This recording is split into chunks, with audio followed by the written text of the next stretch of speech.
दोस्तों STS testing service ने Sindh police written test के लिए सैम्पल पेपर दे दिया है। सैम्पल पेपर बज़ाहिर बहुत आसान है, जिसमें English, mother tongue, mathematics, general awareness, IQ के क्वेश्चन तमाम मौजूद हैं।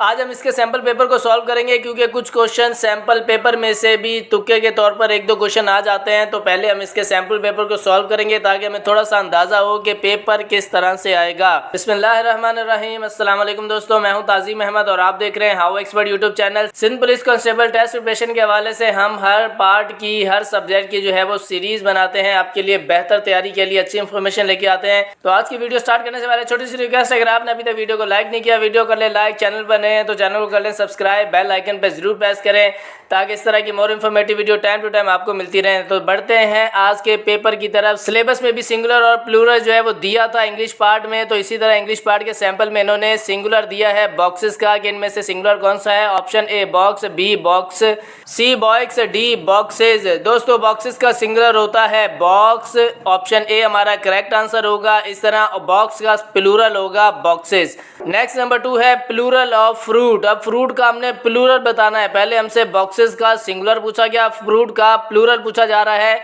Option A fruits, B fruits, C fruites, D fruits. Correct answer है ए फ्रूट्स। दोस्तों फ्रूट का प्लूरल होता है फ्रूट्स, इसमें ES नहीं आता, सिर्फ S आता है, तो फ्रूट का प्लूरल हो जाएगा फ्रूट्स। ऑप्शन ए हमारा करेक्ट आंसर होगा। इस तरह से आपको और डिफरेंट वर्ड्स भी दिए जा सकते हैं जिसका सिंगुलर या प्लूरल पूछा जा सकता है, तो यहाँ से आपने कंफ्यूज नहीं होना है। नेक्स्ट हमारे पास मदर टंग है नंबर 2 पे। क्वेश्चन नंबर 1 है लफ्ज़ अर्ज के मायने क्या है। ऑप्शन ए ज़मीन, बी फरमान, सी दरख्वास्त और डी सितारा। दोस्तों ये अर्ज़, जिस तरह के कौमी तराने में अर्ज़ पाकिस्तान आता है तो अर्ज़ का मतलब है ज़मीन। ऑप्शन ए हमारा करेक्ट आंसर होगा। क्वेश्चन नंबर 2 है गोरख हिल को कहा जाता है। ऑप्शन ए सूबा पंजाब का मरी, बी सूबा सिंध का मरी, सी सूबा बलूचिस्तान का मरी और डी गिलगित बल्तिस्तान का मरी। गोरख हिल को दोस्तों ऑप्शन बी में हमारा करेक्ट आंसर होगा, सूबा सिंध का मरी कहा जाता है गोरख हिल को। इस तरह से हमने उर्दू के पार्ट को जो है थोड़ा सा कंपेयर करना है। अब कहीं पे हमसे किसी लफ्ज़ का मायने पूछा जा रहा है तो कहीं पे जनरल इंफॉर्मेशन से रिलेटेड भी क्वेश्चन आ रहा है कि गोरख हिल कहाँ पर है। इस तरह अगर इंग्लिश की बात करें तो इंग्लिश में सिंगुलर प्लूरल तो इन्होंने दिया था, लेकिन इसमें एंटोनम, सिनोनिम, प्रेपोजिशन भी दिए थे। तो अगर वो सैम्पल पेपर में नहीं है तो इसका मतलब ये नहीं है कि वो मौजूद नहीं है। सैम्पल पेपर सिर्फ एक बज़ाहिर हमें सैम्पल दिया गया है कि इस तरह से पेपर आएगा, लेकिन सिर्फ इंग्लिश में अब देखें 2 क्वेश्चन दिए हुए हैं, लेकिन एंटोनम सिनोनिम भी आएगा, प्रेपोजिशन भी आएगा। ये 20% क्वेश्चन इन्होंने यहीं से कवर करने हैं टोटल, सिर्फ ये सिंगुलर प्लूरल नहीं है। इस तरह मदर टंग में हमें थोड़ा जनरल नॉलेज और उसके अल्फाजों के मायने दिए गए हैं। इस तरह से जनरल नॉलेज भी हमें इसकी देखनी होगी उर्दू से रिलेटेड। नंबर 3 पे है सिंधी लैंग्वेज। अब दोस्तों जो सिंधी या उर्दू पार्ट करेंगे, उर्दू वाले तो उर्दू को याद करेंगे और सिंधी वाले सिंधी की प्रिपरेशन करेंगे। अब क्वेश्चन नंबर 1 है सलचड़ो जी लफ्जी माना आहे।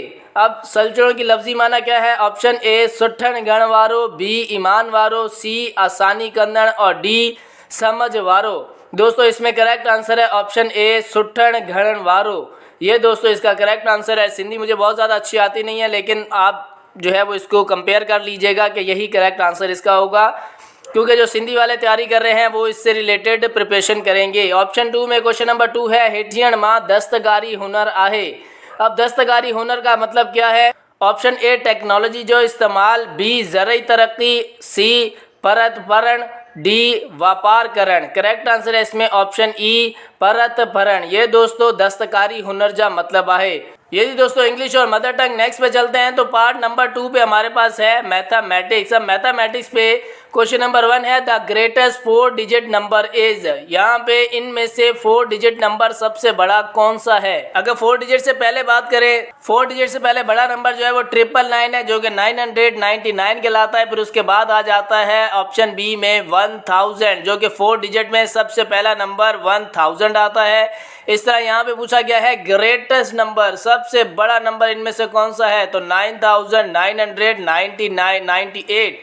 फिर सी में 1001, डी में 9999। तो दोस्तों ऑप्शन डी हमारा जो है ये करेक्ट आंसर होगा, क्योंकि इसके बाद अगर एक डिजिट और लगाएंगे, एक डिजिट और ऐड करेंगे तो ये 5 डिजिट नंबर बन जाएगा। तो ऑप्शन डी में हमारा करेक्ट आंसर होगा। 4 डिजिट नंबर ग्रेटेस्ट इनमें से ऑप्शन डी है। इस तरह क्वेश्चन नंबर 2 है the number 35,678 is written in words as 35,678 in written, इसको रिटन में कैसे लिखेंगे? ऑप्शन ए 35,000, 35,000, 35,000 और 34,000। अब हमारे पास नंबर पहला 35 है लेकिन तमाम ऑप्शन में 35 है, ऑप्शन डी में 34,000 है, तो ऑप्शन 4 तो हमारा एलिमिनेट हो गया। उसके बाद क्या है 678, 689 भी गलत हो गया, 78 है 89 नहीं है। 779 ये भी गलत है, तो ऑप्शन ए हमारा करेक्ट आंसर होगा 35,678। ठीक है जी, ये क्वेश्चन नंबर 2 हमारा करेक्ट ऑप्शन ए हमारा करेक्ट आंसर होगा। इस तरह पार्ट 4 पे दोस्तों जनरल नॉलेज है। अब देखें मैथमेटिक्स में हमें ये तरह के क्वेश्चन दिए जाएंगे कि 4 डिजिट्स नंबर, ये तो दोस्तों बिल्कुल बच्चों वाले क्वेश्चंस है, इसमें कोई मुश्किल नहीं है, लेकिन इससे रिलेटेड अलावा भी हमें परसेंटेज वाइज क्वेश्चन भी रिपीट करने होंगे क्योंकि पास्ट पेपर्स में वो क्वेश्चन भी आए गए हैं। सैम्पल पेपर सिर्फ एक हिंट के तौर पर होता है कि इस तरह के क्वेश्चन भी आएंगे लेकिन इसके अलावा क्वेश्चन भी आएंगे।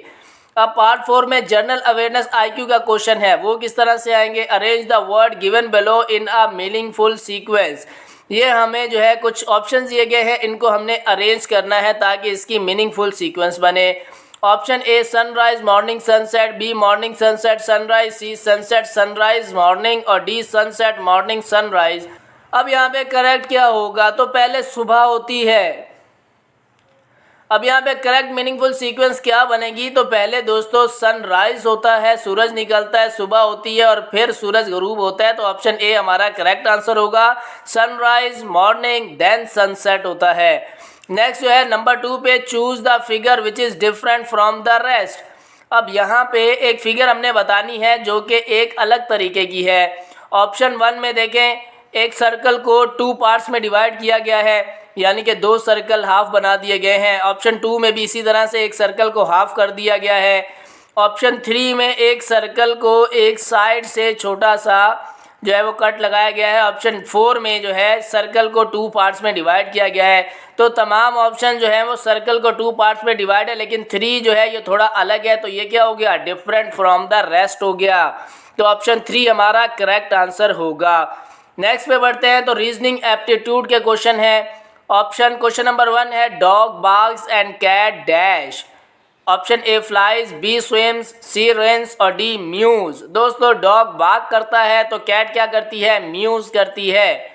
नेक्स्ट क्वेश्चन नंबर 2 है हमारे पास माइनस, फिर ये चेक मार्क लगाया हुआ है, फिर ये सर्कल में माइनस है, फिर चेक मार्क है, तो ये सीक्वेंस चल रही है, तो फिर सर्कल में माइनस के बाद क्या आएगा? चेक मार्क आएगा, यानी कि ऑप्शन डी हमारा करेक्ट आंसर होगा। यहाँ पे ये थे रीजनिंग एप्टीट्यूड के 2 क्वेश्चन। अब देखिए जनरल अवेयरनेस आईक्यू और रीजनिंग एप्टीट्यूड के क्वेश्चन में थोड़ा सा फर्क है। इसमें क्या पूछा जा रहा है?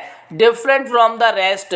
नंबर 2 पे ये डायग्राम्स में डिफरेंट फ्रॉम द रेस्ट पूछा जा रहा है जनरल अवेयरनेस आईक्यू में, जबकि रीजनिंग एप्टीट्यूड में क्या है? सीक्वेंस पूछी जा रही है डायग्राम्स में। ठीक है जी, रीजनिंग एप्टीट्यूड में सीक्वेंस पूछी जा रही है, जबकि जनरल अवेयरनेस आईक्यू में डिफरेंट फ्रॉम द रेस्ट पूछा जा रहा है। तो इन क्वेश्चंस को हम डिटेल के साथ डिस्कस करेंगे, अपनी प्रिपरेशन और अच्छी करेंगे ताकि तैयारी हमारी ऐसी हो कि कोई क्वेश्चन भी हमसे रह ना पाए। ये थी दोस्तों आज की वीडियो। उम्मीद करते हैं आज की वीडियो आपके लिए इन्फॉर्मेटिव रही होगी। वीडियो अच्छी लगी हो तो वीडियो कर लें लाइक, चैनल को कर लें सब्सक्राइब, बेल आइकन पर जरूर प्रेस करें ताकि इस तरह की more informative video time to time आपको मिलती रहें।